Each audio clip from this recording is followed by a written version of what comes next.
बिस्मिल्लाहिर्रहमानिर्रहीम। नहमदुहु व नुसल्ली अला रसूलिहिल करीम अम्मा बाद फ़ाऊज़ु बिल्लाहि मिनश शैतानिर रजीम बिस्मिल्लाहिर रहमानिर रहीम। मैं हूं प्रोफेसर हकीम इसहाक सुल्तान और अपने यूट्यूब चैनल से आपको खुशामदीद कहता हूं। दोस्तों, आज हम बात कर रहे हैं हाइपोथायराइडिज्म के बारे में। और हाइपो का मतलब होता है कि डिक्रीज हो जाना। मतलब ये है कि थायराइड ग्लैंड जो हार्मोन्स बना रहे हैं T3 और T4, इन हार्मोन्स की प्रोडक्शन का कम हो जाना, इसे हम हाइपोथायराइडिज्म कहते हैं। हम सबसे पहले तो ये देखेंगे कि थायराइड ग्लैंड है क्या। दोस्तों, ये ग्लैंड है जो हमारी सांस की नाली यहाँ पर इसके बिल्कुल दाएं और बाएं जो है दो लोब्स की शक्ल में पाया जाता है, और इसकी शक्ल जो है वो बटरफ्लाई की तरह होती है। दोस्तों, अब हम देखते हैं कि इसकी अकसाम क्या होती हैं। तो पहले इसकी किस्म को हम कहते हैं प्राइमरी हाइपरथायराइडिज्म। ये इसका मतलब ये होता है कि हाइपर जो थायराइड ग्लैंड है वो शुरू से ही खराबी उसके अंदर हो, इसी को हम कहते हैं प्राइमरी हाइपोथायराइडिज्म। और सेकंड है सेंट्रल हाइपोथायराइडिज्म। इसके अंदर हमारे दिमाग में जो हाइपोथैलेमस है वो अपना हार्मोन्स TRH नहीं प्रोड्यूस कर रहा होता, और साथ पिट्यूटरी ग्लैंड जो है वो भी अपना हार्मोन TSH जो है वो नहीं प्रोड्यूस करता, जिसकी वजह से थायराइड जो है वो स्टिमुलेट नहीं हो पाता, और T3 और T4 हार्मोन्स की जब डेफिशिएंसी हो जाती है। इसके अलावा है कि सेकेंडरी हाइपोथायराइडिज्म, इसके अंदर पिट्यूटरी ग्लैंड जो है वो जो है अपना हार्मोन जो है TSH जो है वो रिलीज नहीं करता, जिसकी वजह से जो है वो थायराइड ग्लैंड जो है वो स्टिमुलेट नहीं हो पाता, और दो हार्मोन्स T3 और T4 जो है इनकी ब्लड स्ट्रीम के अंदर कमी हो जाती है।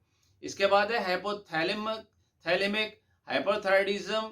इसके अंदर जो हाइपोथैलेमस जो है वो अपना हार्मोन जो है वो TRH जो है वो प्रोड्यूस नहीं कर पा रहा होता, जिसकी वजह से आपका पिट्यूटरी जो है वो भी स्टिमुलेट नहीं हो पाता, और उनकी वजह से फिर जाके आपका जो है थायराइड ग्लैंड जो है वो स्टिमुलेट नहीं होता, और इसकी वजह से जो है वो हाइपोथायराइडिज्म हो जाता है। इसके अलावा हम देखते हैं कि बाय बर्थ जो है कुछ बच्चों के अंदर भी हाइपोथायराइडिज्म होता है, जिसे हम क्रेटिनिज्म कहते हैं, और इसे कॉन्जेनिटल जो है हाइपोथायराइडिज्म कहा जाता है। अब हम देखते हैं कि इसकी वजूहात क्या होती हैं, किस वजह से ये हाइपोथायराइडिज्म होता है। तो दोस्तों, सबसे बड़ी वजह तो इसकी ये है कि ऑटो इम्यून डिसऑर्डर की वजह से होता है। आपको पता है कि हमारा इम्यून सिस्टम जो है वो किसी भी बीमारी के खिलाफ जो एंटीजन पैदा करता है, अगर हमारा जो है वही एंटीबॉडीज है हमारे थायराइड के ऊपर भी अटैक कर दे, तो इस वजह से हमारे थायराइड जो है उसके अंदर थायराइड जो है उसके अंदर सोजिश वाक़या हो जाती है। इसकी वजह से हाइपोथायराइडिज्म हो जाता है।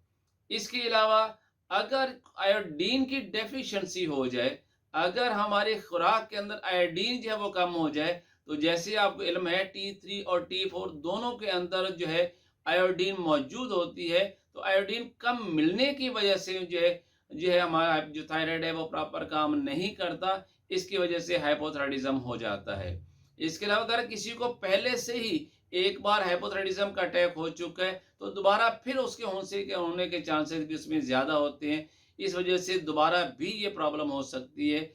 और तीसरा ये, अगर नेक के एरिया के अंदर किसी को कैंसर हो और वहाँ पर रेडिएशन थेरेपी दी जाए, चूँकि थायराइड भी वहीं पर होता है, इसलिए वो जो है वो जो उसमें सोजिश आ जाती है, और उस वजह से जो है वो हाइपोथायराइडिज्म हो सकता है। तो ये इसकी बुनियादी वजूहात हैं जिनकी वजह से हाइपोथायराइडिज्म होता है। अब हम देखते हैं कि इसके साइन और सिम्टम्स क्या होते हैं। दोस्तों, पहली बात तो ये है कि आपको पता है थायराइड जो है उसको जो हार्मोन्स वो जो प्रोड्यूस करता है वो हमारे मेटाबॉलिज्म के लिए बहुत ज़रूरी होते हैं।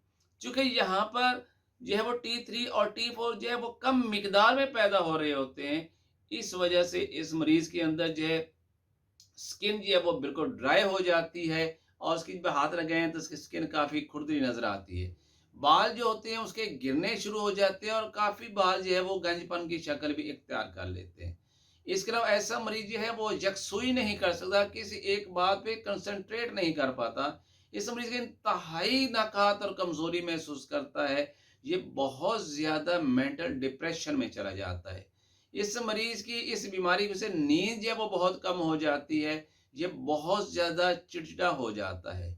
इस मरीज के जो है थायराइड अगर देखा जाए तो इसकी दिल की रफ्तार जो है वो सुस्त होना शुरू हो जाती है। इस मरीज की भूख जो है वो बहुत कम हो जाती है, क्योंकि मेटाबॉलिज्म जो है वो बहुत सुस्त हो जाता है। लेकिन इसके साथ इस मरीज का वेट बढ़ना शुरू हो जाता है। इस मरीज को जो है बहुत ज्यादा कॉन्स्टिपेशन होती है। जहर के मेटाबॉलिज्म जो है, इसका हाजमे का अमल बहुत सुस्त होता है। इस वजह से ये प्रॉब्लम भी आ जाती है। इस बीमारी जो है मजीद हम देखते हैं कि इसके गाइटर जो है वो यहाँ पर नमूदार होना शुरू हो जाता है, इन हार्मोन्स की खराबी की वजह से। अब हम दोस्तों ये देखते हैं कि अगर ऐसे मरीज को स्किन को देखा जाए तो वो बिल्कुल ड्राई हो जाती है। इस मरीज के जो चेहरे के ऊपर और पाँव के अंदर सूजन आ जाती है, ये स्वेलिंग होती है जिसे हम ओडेमा कहते हैं, ये इसकी खास जो है इसकी निशानी होती है। इसके अलावा इस मरीज की आवाज जो है वो बहुत ही बैठ जाती है, जिन्हें हॉर्सनेस ऑफ द वॉइस हो जाती है। अब हम इसकी तशखीस करेंगे तो उसके लिए हमारे पास इसके 3 तरीके होते हैं। पहला तरीका तो हम फिजिकली इसको एग्जामिन करते हैं कि हमें इसकी हिस्ट्री लेते हैं और पेशेंट को फिजिकली देखते हैं, तो बाकायदा नजर आता है कि ये पेशेंट जो है वो हाइपोथायराइडिज्म का पेशेंट है। इसके अलावा हम इसके ब्लड सीरम के अंदर इसके T3, T4 और TSH हार्मोन जो है उसकी हम लेवल को देखते हैं। दोस्तों T3 और T4 जो है वो हमेशा लो होते हैं, नॉर्मल से बहुत लो होते हैं, जो इस चीज की बता रहे होते हैं कि ये मरीज हाइपोथायराइडिज्म का पेशेंट है। लेकिन इसका TSH हार्मोन जो है वो हमेशा बढ़ा हुआ होता है। उसकी वजह ये होती है कि जिस वक्त थायराइड जो है वो अंडर फंक्शन जा रहा होता है, वो T3 और T4 जितनी मिकदार में उससे ब्लड में शामिल करना चाहिए वो नहीं कर रहा होता।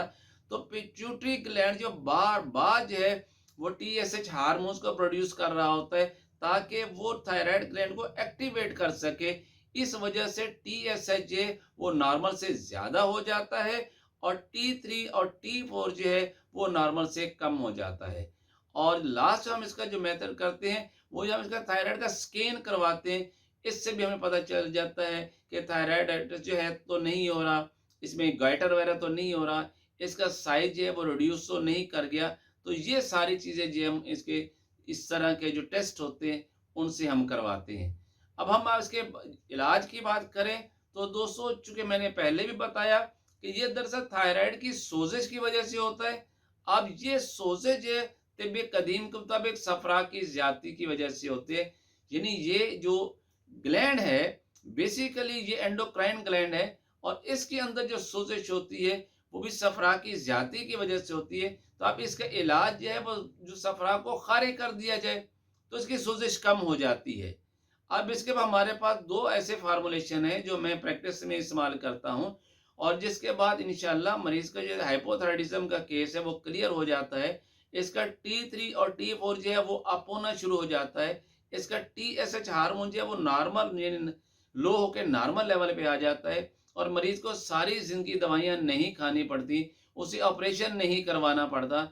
और सबसे बड़ा ये फायदा ये होता है, मरीज का जो वेट होता है वो बहुत ही नॉर्मल हो जाता है। वो ख्वातीन जिनको इनफर्टिलिटी के शिकार हो रही होती हैं, अल्हम्दुलिल्लाह इस इलाज के बाद उनके जो है वो बांझपन खत्म हो जाता है।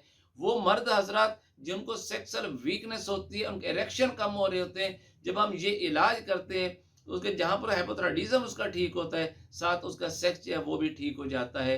इस तरह ख्वातीन जिनको मेंसेस बहुत ज्यादा आ रहे होते हैं, हैवी मेंसेस होते हैं, यही दवा देने से जो मैं आपको बता रहा हूँ हाइपोथायराइडिज्म की, जब ये दवा देते हैं तो उनके मेंसेस रेगुलर भी होते हैं, नॉर्मल भी हो जाते हैं, और उनका बांझपन जो है वो भी ठीक हो जाता है। तो दोस्तों बड़ा सादा से फार्मूले हैं, 2 फार्मूले, उनको मिला के आपने दे दें। तो पहला फार्मूला तो ये है, हल्दी, मलट्ठी, सौंफ, ये तीनों चीजें बराबर वजन में लेके इनके पाउडर कीजिए और मिक्स कर लीजिए, और 500 मिलीग्राम का इसका कैप्सूल भर लेना है। सुबह दोपहर शाम आपने एक एक कैप्सूल ये देने हैं। और इसके साथ एक दूसरा जो नुस्खा है जिसे हम मुलैया 5 का नाम देता हूं मैं, और ये बहुत ही कमाल का नुस्खा और ये बहुत सारी अमराज के ऊपर इस्तेमाल होता है। एक चीज मैं अर्ज कर दूं दोस्तों, मुआलिज वो होता है जो एक दवाई से कई काम ले सकता है। अक्सर मैं वीडियोस में ये जब इस नुस्खे की बात करता हूँ तो कई दोस्त कमेंट्स में पूछते हैं जी एक दवाई मुख्तलिफ अमराज पे इस्तेमाल हो रही है। हाँ जी, हो सकती है। ये मुआलिज का ही कमाल है कि वो कम दवाइयों से ज्यादा अमराज का इलाज कर सके। तो दूसरा नुस्खा ये है जिसमें मुलय्यन 5 कहा है। इसमें यह है कि आपने काली मिर्च 10 ग्राम लेनी है, नुशादर 25 ग्राम लेना है, सूंड जो है वो 50 ग्राम लेना है और सना मक्की जो है वो आपने 80 ग्राम लेनी है। इन तीनों को अलग अलग फाइन पाउडर का मिक्स कर लीजिएगा और इसका भी 500 मिलीग्राम का कैप्सूल बना लें। तो ये भी सुबह दोपहर शाम आपने लेना है।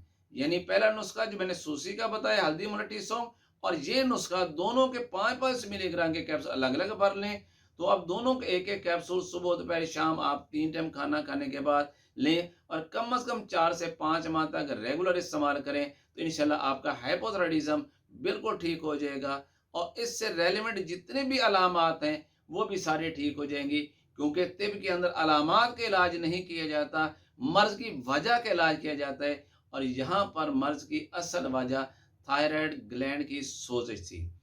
मुझे उम्मीद है कि आपको मेरी ये वीडियो पसंद आई होगी। अगर पसंद आए तो खुद भी सब्सक्राइब कीजिए और अपने दोस्तों को फॉरवर्ड कीजिए। Professor Hakim Ishaq Sultan from Lahore.